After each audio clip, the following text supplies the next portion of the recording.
Hello, everyone. Cryptopsy is back with a new single, which is pretty surprising, given that the band usually takes a very long time in between releases. I think the last full length record is maybe less than 2 years old. And usually this band takes a very long time in between releases, which can only mean one thing, that Cryptopsy needs a new excuse to tour. So they're going to crank out 8 quick songs that are going to be forgettable, but it'll give the fans enough to coast on. So what does the first single have to offer? Well, I like to give a little bit of a history of my relation to the band. If you're familiar with any music I've done, it's pretty clear that the older material from this band is a pretty big influence on me. The first time I'd ever heard them, I had gotten a Wrong Again Records sampler, which had Split Your Guts on it from None So Vile, and pretty unfortunate introduction to the band, given that it is pretty much one of their best songs, if not their best song, and it can only really go downhill from there. Needless to say, it did go downhill from there, although I did find myself really enjoying their late 90s output, mid 90s output, despite how polarizing it is to classic death metal fans. I did think that the frenzied approach on Whisper Supremacy, especially, that had a big influence on my guitar writing and expanding that suffocation style into more angular and frenzied passages. I did enjoy that. We don't have to talk about everything that happened since then, but the last release that they had, the full-length record from less than 2 years ago, one of the feats that it did demonstrate is that guitarist Christian Donaldson, I think his name is, he is able to mimic what Cryptopsy is. He's able to mimic the essence of Cryptopsy. I don't mean the pre-None So Vile stuff, but he was able to channel a lot of the John Lavoisier formula, and that formula was established prior to None So Vile. I mean, if you really want to boil down what Cryptopsy is, it is the suffocation percussive death metal style. What you're going to get often with them is a barrage of maybe like a 6 count of power chords, like 16th note quick power chords, with broken up with some tremolo picked passages, with an emphasis on speed and occasional groove, and that's the recipe. Some of the tonality is going to be a little bit more jarring, as opposed to like what you would expect from a suffocation type of band. John Lavoisier had gone on record saying that he likes to write riffs that are annoying sounding, and he did that. He definitely did that, and now the band has become annoying for other reasons. What Christian Donaldson had done on the last record, though, in being able to emulate the sound of Cryptopsy, even though he doesn't really take ownership of it, it felt like a Cryptopsy record, and it was the first time that it had since he had joined the band, I would say.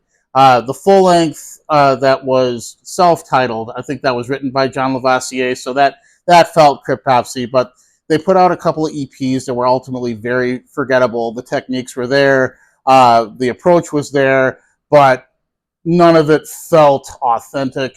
And the full length from 2023 kind of was able to regain some of that. I don't know what was in the water for them. I'm not saying I like the record, but it felt like a Cryptopsy record, which is, it's not an easy feat to say when you've had this many memberships, but it felt kind of like the real deal.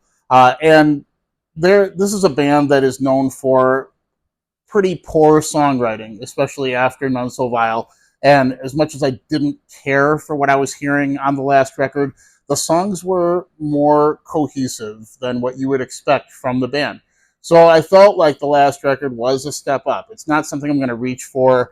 I don't care for their approach now. I don't like the vocalist. I don't like the note choice that the guitar player uses. It's as much as it does try to emulate the techniques of Cryptopsy, his melodic choices, they do not resonate with me, and ultimately they don't advance a narrative. There's nothing about him that's memorable, especially on those 2 EPs that he penned. I just find that ultimately forgettable material, and the production, the very modern, glossy production that they've had, for the last forever. It just does not do the band any favors. One of the things that worked for them, especially in the Whisper Supremacy era, was kind of not knowing what's going on for some of it.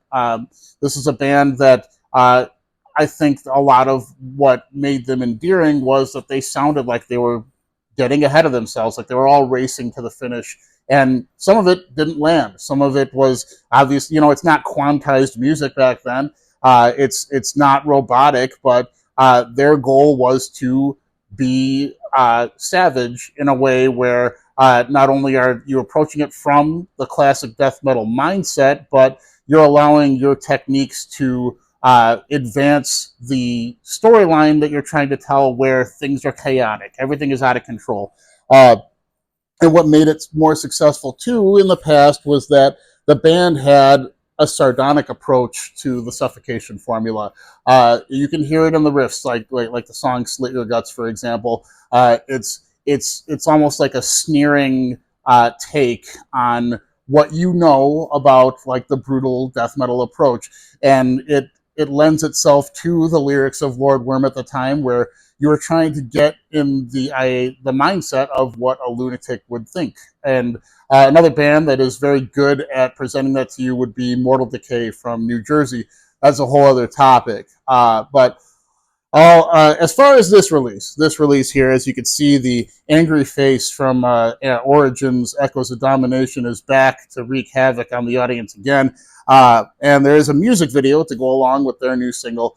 And unfortunately, the music here is another step back into what they did on those two EPs that they put out, the Book of Suffering 2 tomes that they did, that they spread out just so that they could have more excuses to tour. But this is more forgettable material.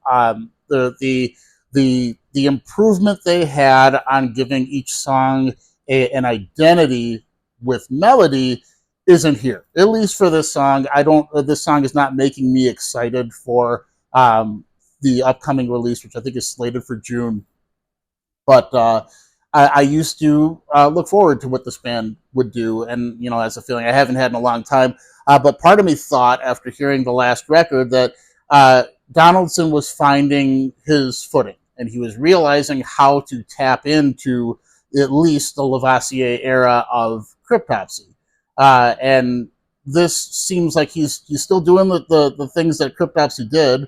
All of the, who's that YouTuber that's like stuff Mastodon does or stuff so and so does. He's essentially like an AI version of something trying to learn the approach of a band, and he did it pretty well on the last record. Once again, not something I'm going to reach for, but it felt like a Cryptopsy record. This goes back to those EPs where each song on those EPs was interchangeable. The riffs were interchangeable. There was no emotion to the passages. It's like a colorless, like just beige like tone that I get in my head when I listen to these riffs on this particular song. There's nothing there. Obviously, there's a focus on groove. There has been a focus on groove since probably And Then You'll Beg. And it's got the stuff that kids are going to want to hear. It's fast. It's got your breakdown. It does the recipe. It's there's no soul to it. If you've ever seen people like discuss modern seasons of The Simpsons, they'll call it like zombie Simpsons. Anything after like season 11, where all the writers left and now there's like no one penning the show that understood the source material. That's kind of what's going on here. Although I think he gets he at least understands the techniques that set this band apart from the other bands in the genre. The techniques are represented. The soul is not there. The melody is not there. I'm not sure what they're trying to get across, but it's going to get them an excuse to get on the road. I will listen to the full length in June. I'm very surprised that they're putting out a record so quick after the last one. I shouldn't be surprised that there is not much here to speak about because of that. I'll give it a shot, and if it is worth listening to, worth describing to you guys in full, and it causes me to say more than I am right now, I will give it a review. But yeah, it's what you expect from a band that's been this long in the tooth. Flo is still an amazing drummer. That's not going to change. Unfortunately, the rest of the world has caught up to him, and this is not a band that can coast on technique anymore. Everybody can do what he can do, and now it's a matter of being creative that will get you noticed. And they're not even looking at that. So that's my review of the new single. Thanks for listening.